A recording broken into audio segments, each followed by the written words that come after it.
নমস্কার বন্ধুরা, রাজেন্দ্রানী ব্লগের আরও একটি নতুন পর্বে আমি তৃপ্তি সকলকে স্বাগত জানাই।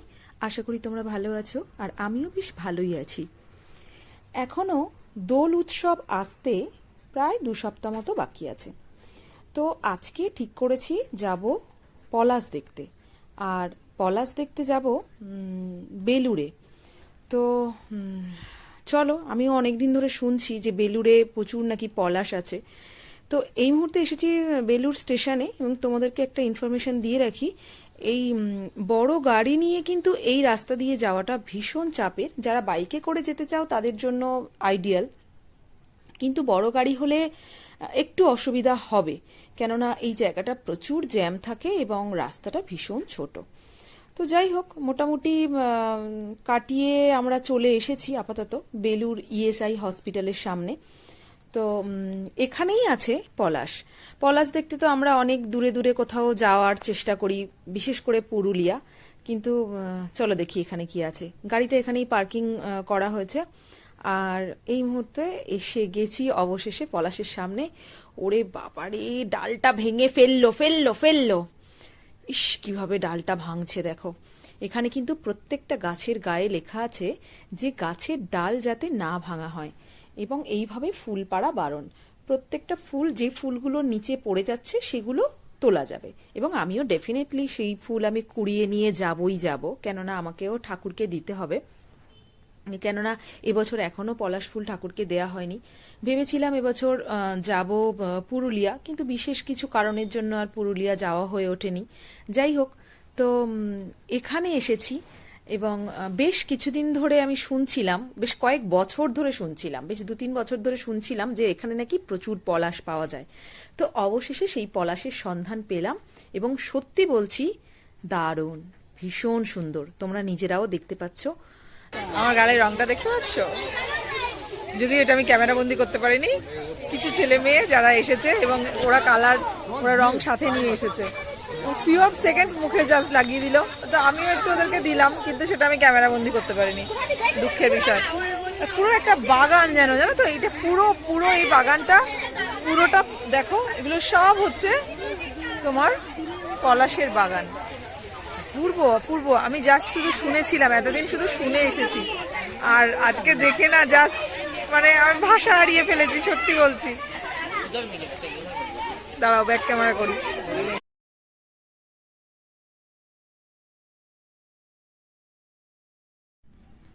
এই দেখো কি সুন্দর মাথার ওপর, আর গাছগুলো যে খুব বড় তা নয়, আবার খুব ছোটও নয়, কিন্তু মোটামুটি কিছু ডালপালা নিচের দিকে ঝুলছে, সেগুলো মানে হাত দিয়ে পাড়াই যাবে, কিন্তু গাছ থেকে না পাড়াই ভালো।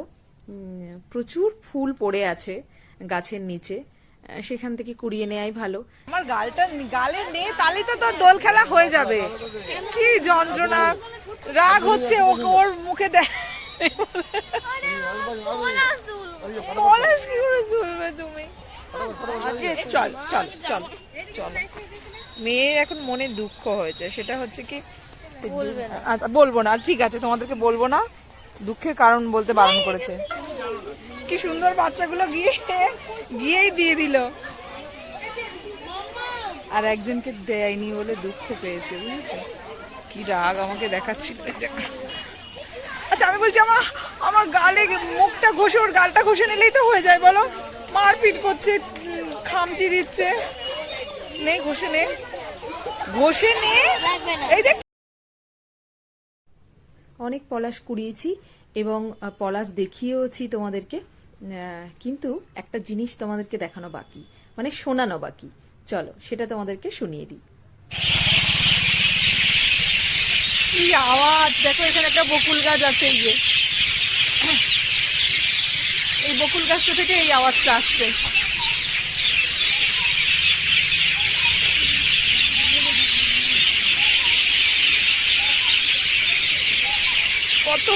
কত পাখি যে এর ভিতরে।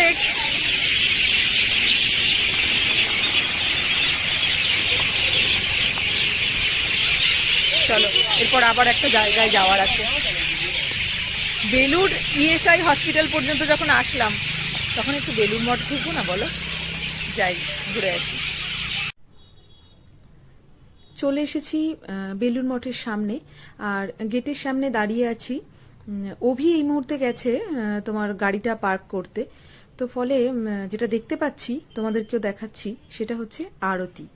আরতি শুরু হয়ে গেছে ভেতরে। আর সব থেকে বড় কথা যেটা, সেটা হচ্ছে বাইরে বিশাল স্ক্রিন দেয়া। এই মুহূর্তে আমরা ভেতরেও ঢুকে গেছি, এবং ভেতরেও দেখলাম আরো দুটো স্ক্রিন লাগানো আছে। যেহেতু বাইরে থেকেও দেখা যাবে, বা ভেতরে যারা বাগানের মধ্যে বসে আছে তারাও দেখতে পাবে। কারণ যেখানটা আরতি হচ্ছে সেই আরতি হলে তো সবাই একসাথে ঢুকতে পারে না। ফলে এই মানে প্রসেসটা আমার দারুণ লেগেছে। খুব ভালো সিস্টেম করেছে এটা, যাতে বাইরে থেকে সবাই আরতিটা উপভোগ করতে পারে, সেই কারণে এটা করেছে। এই যে মন্দিরটা, চলো একটু ভেতরে যাই।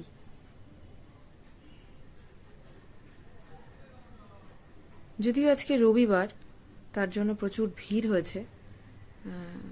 মানে একটু বসার জায়গা পেয়েছিলাম, দেখলাম যে মানে বসা যাবে না, কিছু দেখতে পাবো না আর কি, এত দূরে বসে আছি।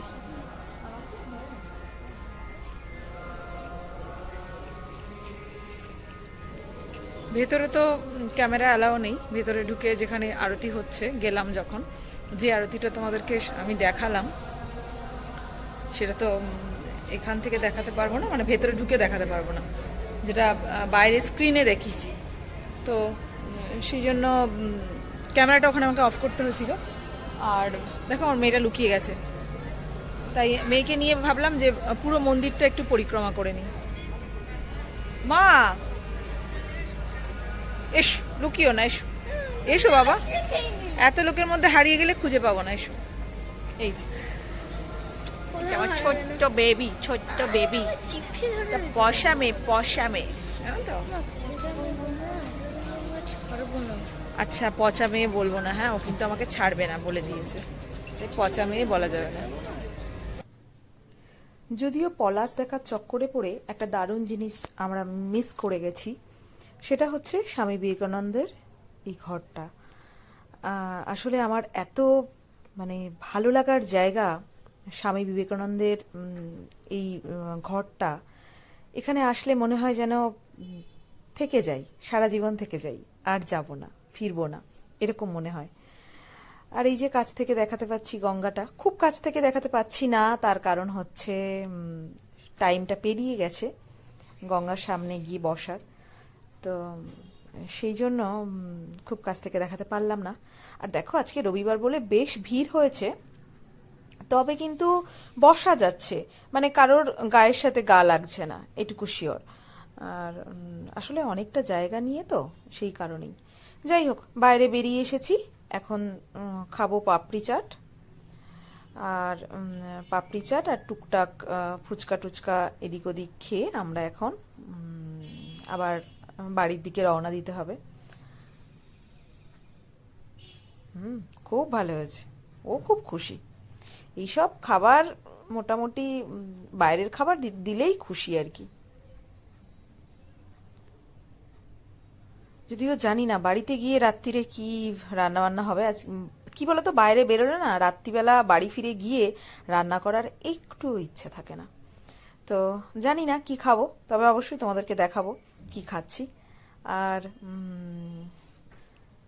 চলো এবার বাড়ির দিকে যাই। হ্যাঁ, এখন কটন ক্যান্ডিও ভীষণ ভালো লাগছে তার। বাড়ি এসে গেছি, আর এই দেখো, এই হচ্ছে পলাশ, এগুলো নিয়ে এসেছি। এগুলো তোমার মালা গাঁথবো, তারপরে মা সরস্বতীকে, রাধা কৃষ্ণকে দিতে হবে। ঠাকুরকে এখনো পলাশ ফুল দেয়া হয়নি এবছর, তো দেব, সেই কারণে এই যে নিয়ে এসেছি, আপাতত রেখে দিচ্ছি। বলেইছিলাম তোমাদের যে রাতে ফিরে কি খাবো সেটা অবশ্যই তোমাদেরকে দেখাবো। তো এই যে খাচ্ছি এখন মাটন বিরিয়ানি। এটা একেবারেই আমি বাড়িতে বানাইনি, কারণ আমি আগেই বলেছি যে বাড়িতে গিয়ে কি রান্না করবো তার ঠিক নেই। আর সত্যি বলতে ফিরে এসে, কোথাও থেকে ফিরে এসে একেবারেই রান্না করতে ইচ্ছে করে না। তো সেই কারণেই আজকের প্রতিদেবতা বিরিয়ানিটা বাইরে থেকেই আনিয়েছে। তো মানে আজকের সন্ধেটা মোটামুটি বিকেল থেকে সন্ধে পর্যন্ত দারুণ কাটলো, সত্যি বলছি। ব্যাস, পরের দিন সকাল, আমার ম্যাডাম এখন মালা গাঁথছেন, পলাশ ফুলের মালা। আর আমি অলরেডি মন প্রাণ ভরে আমার ভগবানকে পুজো দিয়ে দিয়েছি পলাশ ফুল দিয়ে। আর দেখো, গলায় অলরেডি একটা মালা বানিয়ে পরে ফেলেছে এবং বাকিগুলো গাঁথছে, হাতে লাগাবে, মাথায় লাগাবে, ইত্যাদি ইত্যাদি আর কি। ওরে সাবাস, আবার শাড়ি টাড়ি পরে, মানে দেখো না। যাই হোক, আর কি বলবো, বড় হচ্ছে আমার মেয়ে, মাই সুইট হার্ট। চলো আপাতত আমি কিন্তু টাটা।